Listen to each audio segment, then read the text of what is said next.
Abang tuh orangnya sabar ya. Gini bang, pertama kakinya ditekuk. Mas Denny jangan bikin dia emosi, bayar-bayar ntar rambutnya dipatok pakai paku. Rambutnya keren. Tangannya begini. Suka seperti itu. nyalon pasti. Oh ini yang disunat.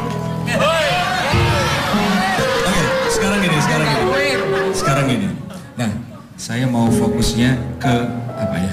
Itu sepatunya unik banget, banyak yang nanya. Saya juga waktu itu pernah bareng. Itu sebenarnya dapat di mana belinya? Di toko Jakarta. Oh di Jakarta, oke. Nah sekarang gini, pernah iseng di satu sepatu aja dihitung itu durinya, spike-nya ada berapa? Saya belum pernah menghitung. Belum. Oke, sekarang gimana kalau kita coba hitung yang bagian atasnya menghadap ke atas aja, tapi di dalam hati lihat baik-baik, hanya yang sebelah kanan. Lihat baik-baik yang sebelah kanan. Dari yang depan ada 1, 2, 3, 4 diteruskan di dalam hati, terus. Nah, entah kenapa hitungannya disesuaikan dengan piano yang itu. Teng teng. Nah, itu. Seperti itu. Terus dihitung. Terus sambil tarik nafasnya dari hidung, hembuskan lewat mulut sekarang. Tarik nafas dari hidung, hembuskan lewat mulut sekarang. Tarik nafas dari hidung, hembuskan lewat mulut. Nah sekarang bisa dicoba untuk lebih rileks, lebih santai. Bagus sekali lebih rileks. Lupakan kalau ini di panggung, lupakan kalau ini sedang live, lupakan semua. Dan Anda akan lebih santai, lebih rileks, lebih santai, lebih rileks. Boleh dipejamkan matanya. Dan coba untuk tidur lebih dalam lagi, lebih dalam lagi, lebih dalam lagi, lebih dalam dan nyenyak sekali. Terus rileks seperti itu, santai sekali. Nah, sebentar lagi semua pertanyaan akan Anda jawab jika Anda ingin jawab. Tapi semua jawabannya adalah jujur dari dalam hati. Tidak terfikir untuk menutupi atau membuat pencitraan dari semua pertanyaan itu. Tadi seperti halnya Farhad Abbas yang biasanya Anda akan jawab semua pertanyaannya jika Anda mengerti dianggukkan kepalanya. Bagus. Oke, saya akan ada beberapa pertanyaan. Yang pertama, sekarang coba dibayangkan kalau Anda bukan seorang Farhad Abbas. Bayangkan Anda bukan seorang Farhad Abbas, tetapi Anda adalah seseorang yang kebetulan haters atau membenci Farhad Abbas. Nah, kira-kira apa yang Anda pikirkan jika Anda membenci apa yang dilakukan oleh seorang Farhad Abbas? Apa yang ingin Anda katakan sekarang. Silakan. Farhad Abbas itu orangnya nyebelin ya. Nyebelin, berani, dan gak mikir akibatnya. Gak mikir? Ya pokoknya apa yang ingin disampaikannya disampaikan. Walaupun benar, ya kalau pikir-pikir benar juga, banyak ngomongnya benar semua. Tapi gimana kalau dia diomongin atau dihujat kayak gitu, pasti dia dan keluarganya pasti malu ya.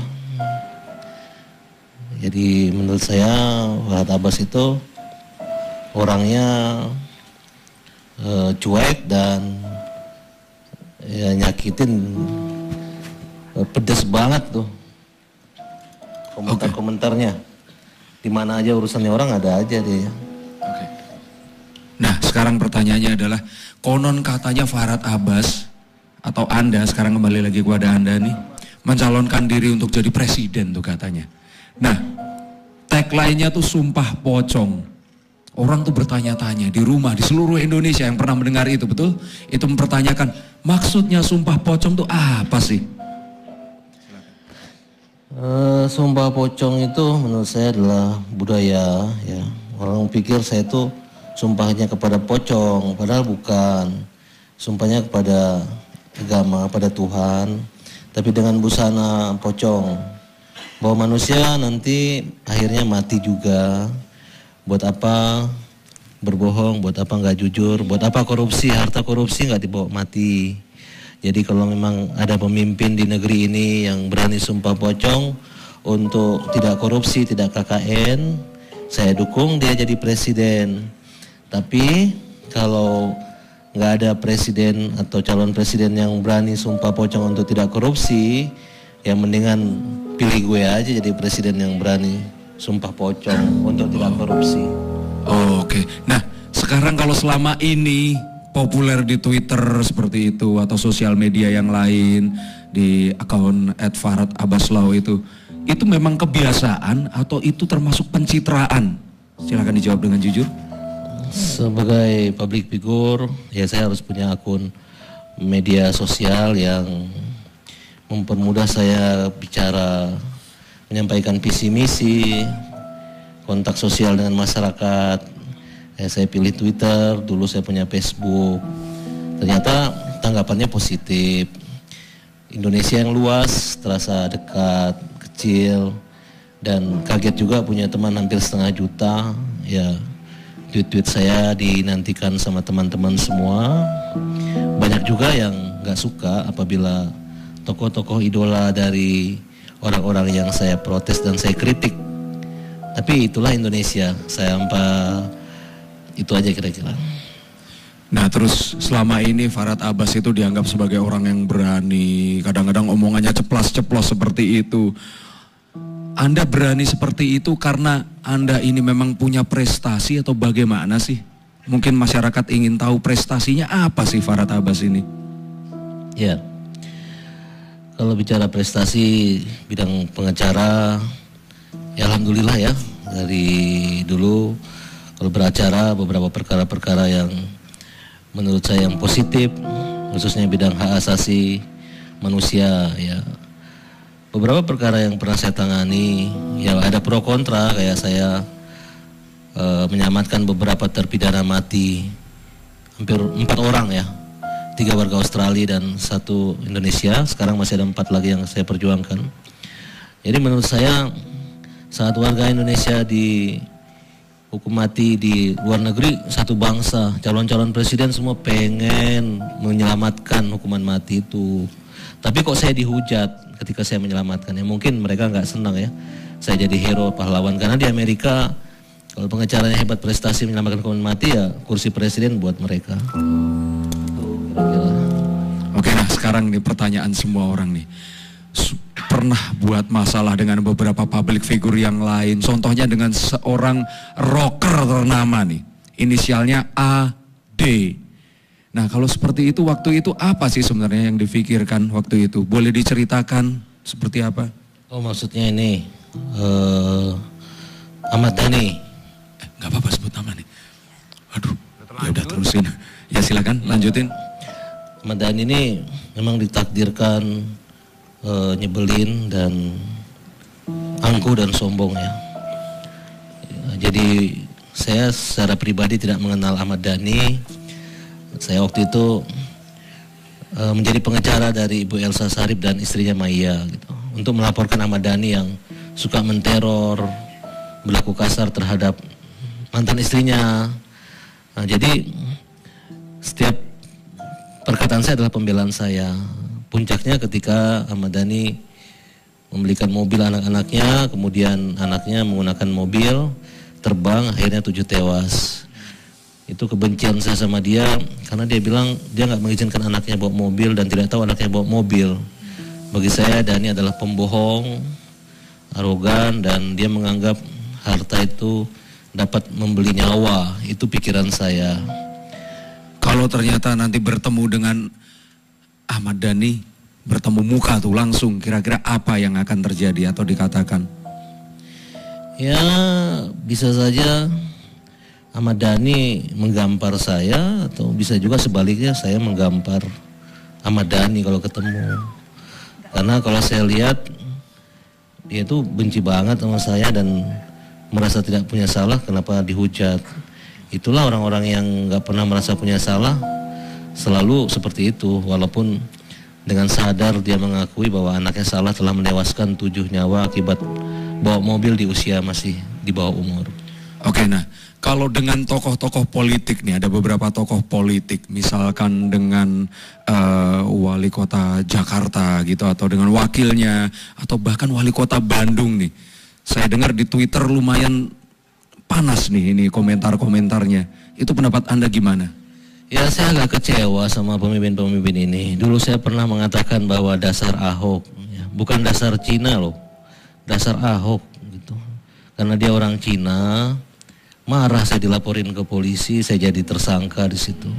Hampir saya nggak lulus doktor gara-gara status tersangka saya gitu. Maksud saya kok mereka sensitif banget ya. Mereka gembar-gemborkan saya ini bilang dasar Cina, padahal dasar Ahok gitu.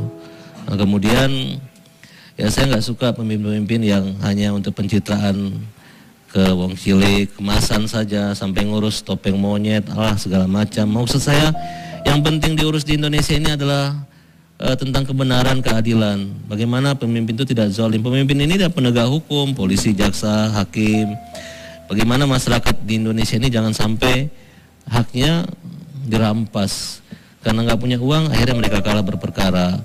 Kemudian khususnya wali kota Bandung, saya kaget ya, bukannya dia menjawab pertanyaan saya, malah ngejek. Kalau salah koma pun, salah nyebut bus atau angkot pun, ya saya pikir dia adalah pemimpin yang anak kecil gitu ya. Yang kayak saya katakan, nggak ada pemimpin dewasa atau orang dewasa itu tidak pernah mengatakan orang tidak dewasa, kira-kira seperti itu. Oke, nah kalau gosip dengan wanita-wanita nih, apa benar sih sebenarnya Farhad Abbas ini ada gosip dengan beberapa wanita? Dulu saya pernah digosipkan dengan wanita, dan wanita-wanita itu takut jalan sama saya, malu karena takut digosipkan dengan saya gitu ya. Tapi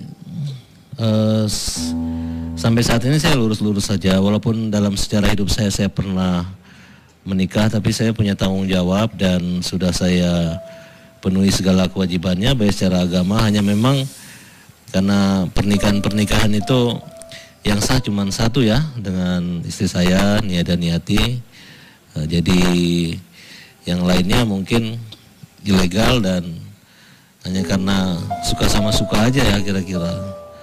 Ilegal itu maksudnya ya sirik ya, sampai sekarang saya pun dipermalu-malukan juga.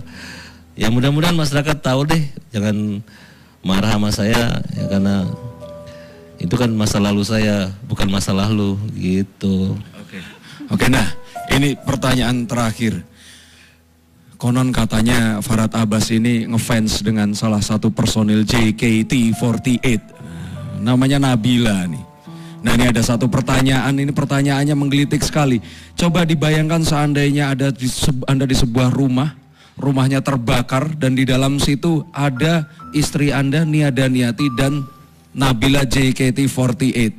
Nah, jika Anda hanya bisa menggendong satu orang untuk diselamatkan, Anda akan menyelamatkan yang mana? Tapi sepertinya pertanyaannya akan dijawab setelah yang satu ini.